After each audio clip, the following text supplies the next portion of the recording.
Hello, and today we are going to be making a square frame. To make our frame we are going to use some string. We're going to be tying some knots to some stick, so we're going to be using a clove hitch to attach our string to our stick.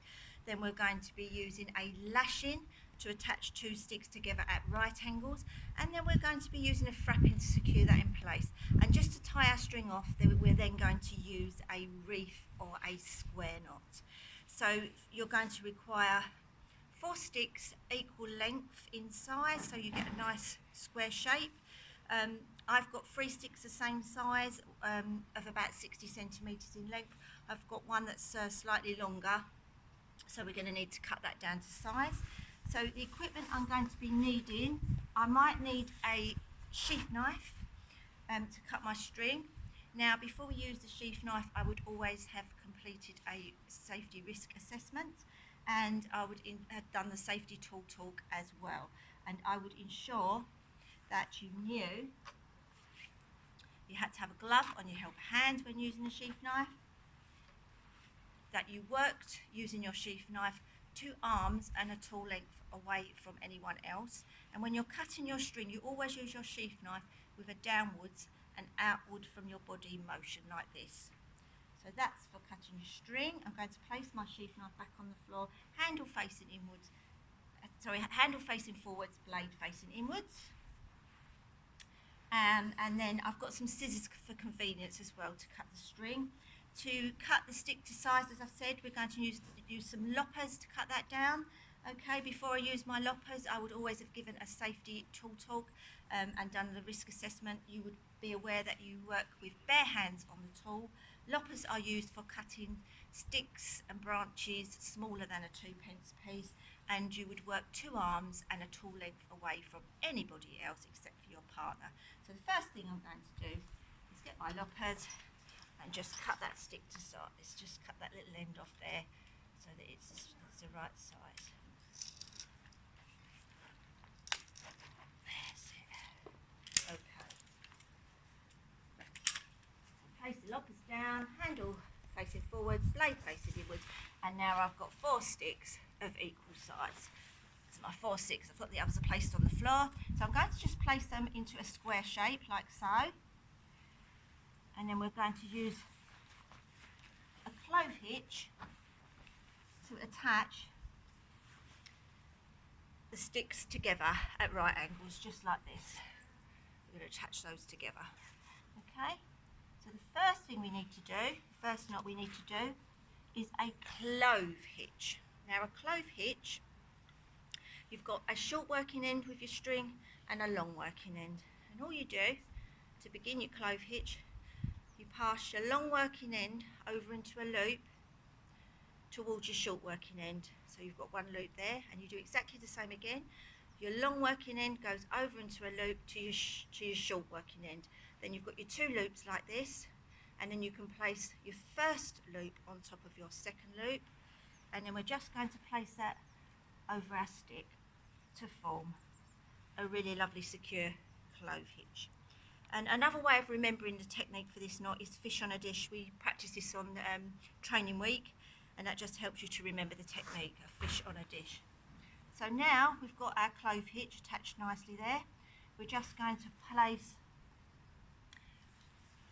the sticks at right angles like so, and then we're going to pass the string over the top and under, and then over the top and under. And we're going to do this 3 times. And this is going to create a lashing knot. 1 and under, that's 2 and under, 3 and under. And now, just to secure this lashing in place, we're going to go in the other direction, and we're going to create a frapping knot.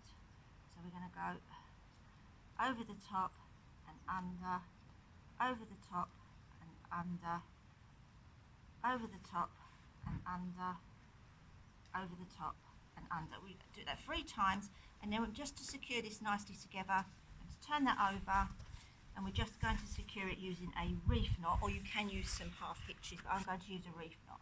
So I'm going to go right to left and under, pull that tight, and then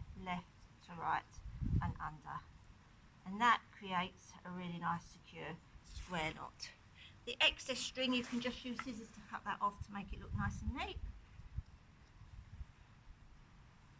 And there you have your first angle joined together. So we're going to repeat the process again on the next angle. So we need some string. We're going to start with our clove hitch. So we're going to bring the long end towards the short end, a fish, creating a loop, long end towards the short end, second loop on a dish, fish on a dish. The fish goes on top of the dish, so the first loop goes on top of the second loop, and we're just going to secure that nicely into position there. And that's your clove hitch there, attached nicely there. Pop that on there, and then we're going to go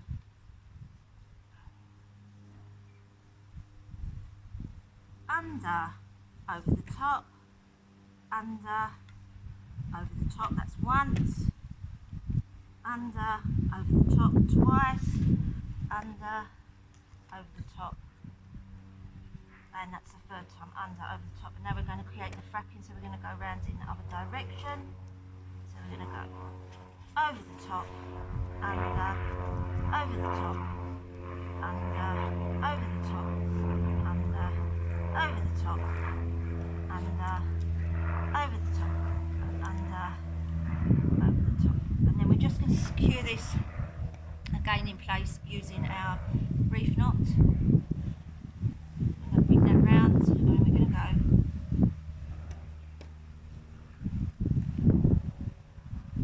over to the left and under, over to the right and under.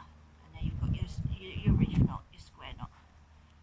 Okay, just going to cut that excess off with the scissors just to make it look nice and neat.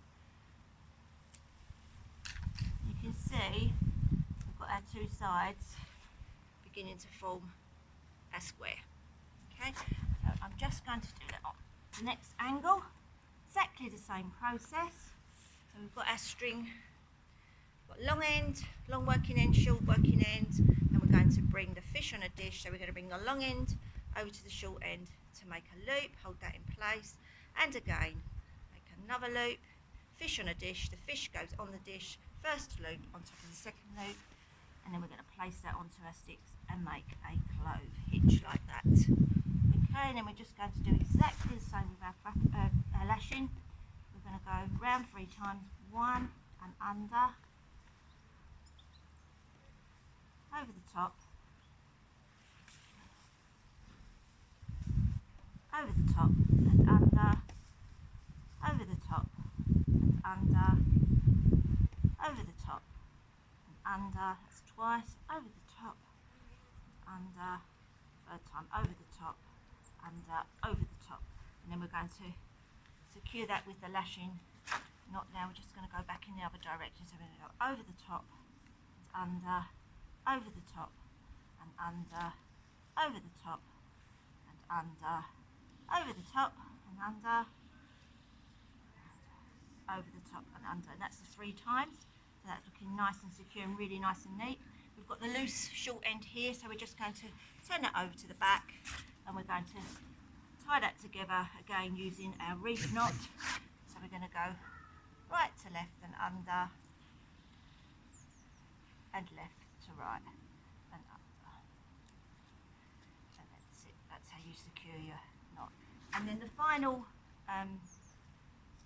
angle I've already joined together previously, so you can see that we've got a really lovely square frame that can be used for nature art pictures. It can be used, as I say, for making furniture. They're really nice just to hang up in the forest as well as a mobile. So that's how you make your square frame. Why don't you have a go?